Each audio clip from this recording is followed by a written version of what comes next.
Guibaï Gattama, membre du comité exécutif, accuse Samuel Eto'o de manœuvre pour éliminer ses adversaires et piller les caisses de la FECAFOOT.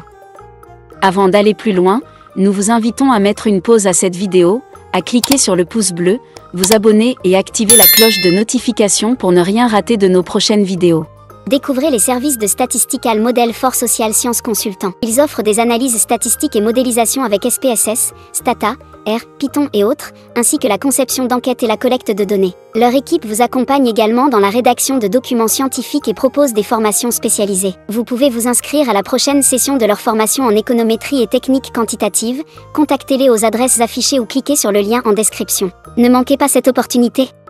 Il écrit au président de la FECAFOOT avec copie à la FIFA, la CAF et le ministère des Sports en ces termes.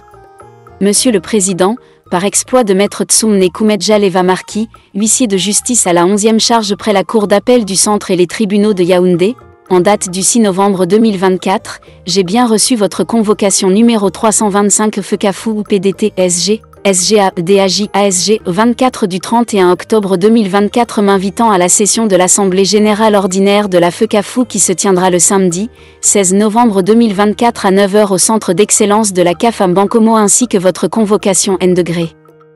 293 FECAFOOT ou PDT, SG, SGA, DAJ, ASG, 24 du 31 octobre 2024 m'invitant à prendre part à une session du comité exécutif de la FECAFOOT qui, quant à elle, se tiendra le vendredi 15 novembre 2024 au même endroit que l'Assemblée Générale évoquée supra. Par ces lignes, je vous remercie d'avoir accompli et comme je l'ai toujours souhaité, ces diligences dans les délais impartis par la réglementation de notre instance fêtière nationale de football. Toutefois, il m'est apparu après dépouillement des documents annexés à ces deux convocations que certains documents indispensables et nécessaires à la bonne appréciation des débats inhérents aux différents points inscrits à l'ordre du jour n'y étaient pas joints. Par courrier en date du 7 novembre 2024, j'ai donc formellement demandé les documents manquants en rapport avec les points 6, 8, 9, 10, 11, 13, 15 et 16 de l'ordre du jour du comité exécutif dont je suis membre de droit représentant la Ligue régionale de l'Extrême Nord.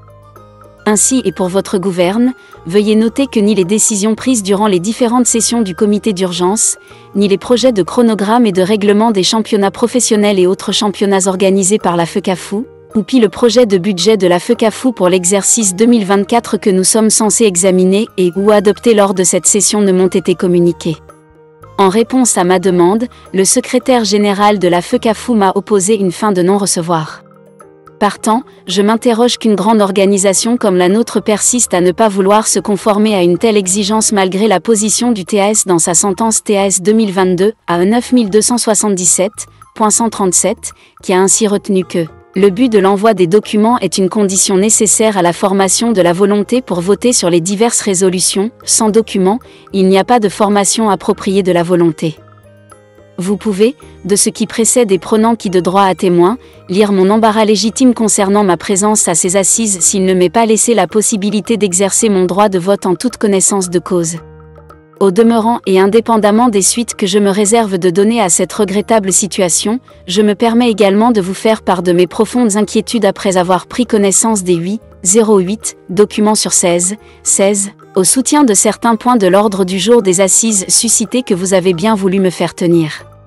S'agissant premièrement du projet de modification des statuts de la FECAFOOT soutenu par M. Abdoulaye Abdulrazak, je note que ce sera la 4e fois que les statuts de notre organisation seront modifiés sur les points concernant les conditions d'éligibilité du président de la FECAFOOT depuis l'élection du 11 décembre 2021 qui vous a porté à la tête de la fédération sur la base d'un processus démocratique garanti par les statuts de la FECAFOOT du 13 juillet 2021 validés par la FIFA. Après les modifications des 27 août 2022, 27 mai 2023 et 10 octobre 2023, il est de nouveau envisagé une modification de la version des statuts actuels le 16 novembre prochain, avec en ligne de mire, le bâillonnement du club sportif qui ne pourra plus, seul ou de concert avec d'autres clubs sportifs, contester ou attaquer une décision du comité exécutif, du comité d'urgence, de l'Assemblée générale ou du président de la FECAFOOT, article 19.2, nouveau, l'élimination des potentiels candidats à votre succession et au comité d'urgence qui s'ouvrira, tous délais computés, dans moins de 10 mois en ramenant l'âge des postulants de 70 à 64 ans. Peut être candidat à la présidence de la FECAFOOT, Tout Camerounais des deux sexes âgés de plus de 21 ans et de moins de 65 ans au jour de l'élection, article 46 al.1, nouveau, en éliminant d'office les maires et autres membres des exécutifs municipaux, les présidents et autres membres des exécutifs des conseils régionaux, les députés, les sénateurs et plus grave les directeurs généraux des entreprises publiques et parapubliques du comité d'urgence.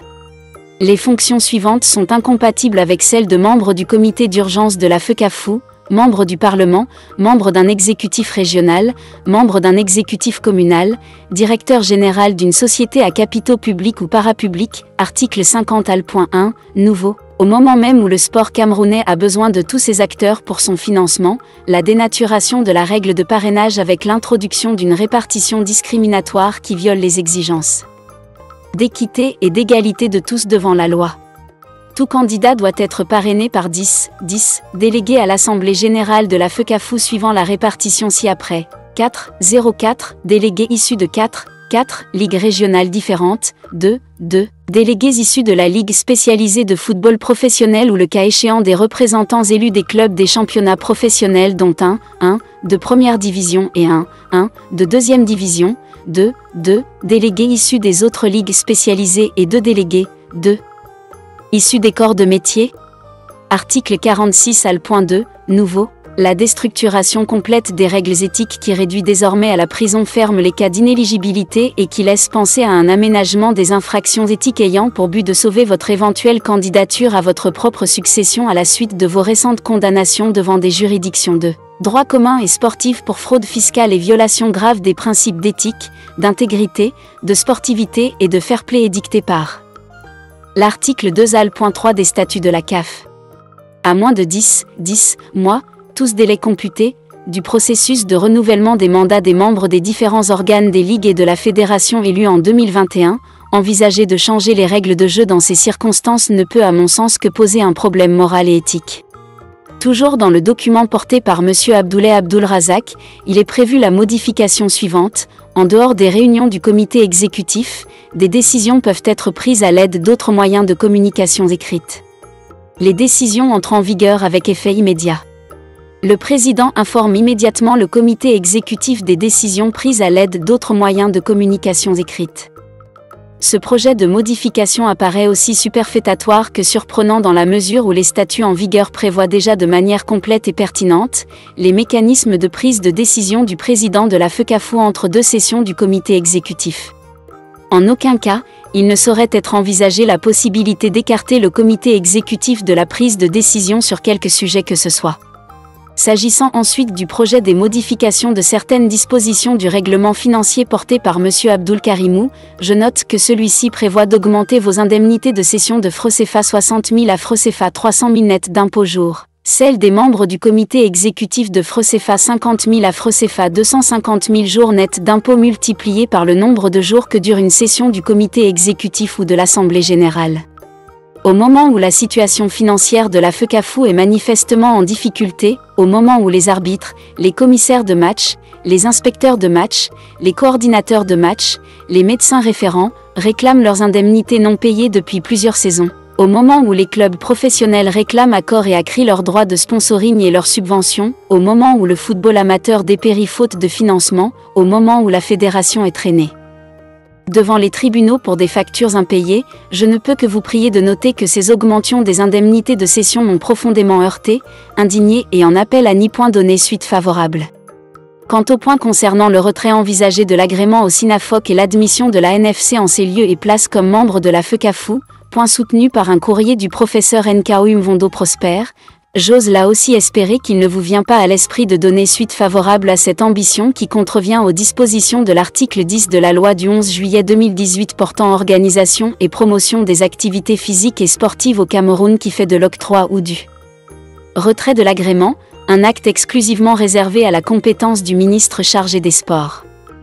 Par ailleurs, les documents reçus, notamment le courrier non daté et sans pièce jointe de M. Lucien Metomo, agissant pour le compte de l'Association nationale des footballeurs camerounais, indique clairement qu'au stade actuel, cette association ne remplit pas les conditions intégrales de l'article 11 al.